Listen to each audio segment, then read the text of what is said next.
Welcome to Thought for April the 22nd. Our readings are Deuteronomy chapter 5, Ecclesiastes chapter 1, and John 17 and 18. And our thought is Vanity of Vanities. Today we began reading Ecclesiastes. It says it was written by the preacher, the son of David, king of Jerusalem, in chapter 1, verse 1.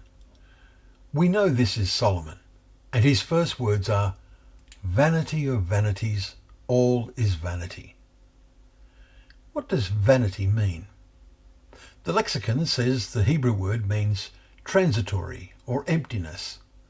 Solomon is reviewing, apparently in his old age, all that he had accomplished in his life. He is overwhelmed by the feeling that in the final analysis it was just all vanity, and he had accomplished nothing lasting. He reflects, "All things are full of weariness," verse 8, observing, "My heart has had great experience of wisdom and knowledge," verse 16, but he saw it as a striving after wind, verse 17. Tomorrow we will read his words, "Then I considered all that my hands had done, and all the toil I had expended in doing it, and behold, all was vanity." Chapter 2, verse 11. We wonder to what extent today we will, or already have, look back on life of striving to make and then spend money, and see it in the end as simply vanity. Also those who fill so much of their spare time with tweeting and twittering and relaxing with TV and DVDs and our heads stuck in our tablets, looking for entertainment. Will we see the ultimate emptiness of time spent in this way? In contrast, we saw today in John's Gospel the intensity of thought and meaning in the prayer of Jesus in the Garden of Gethsemane. As it reaches its climax, his mind is centered on his disciples. "Holy Father, keep them in your name, that they may be one, even as we are one." Chapter 17, verse 11. Unity of mind. How wonderful. Jesus continues, "They are not of the world, just as I am not of the world. Sanctify them in the truth. Your word is the truth.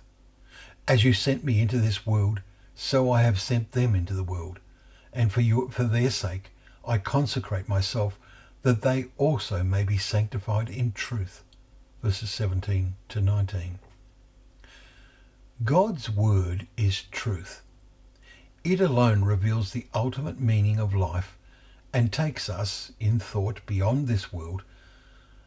Sanctify means to set apart from the world, so that the main focus of our minds is on God and his ways, and what is really true, in an everlasting sense.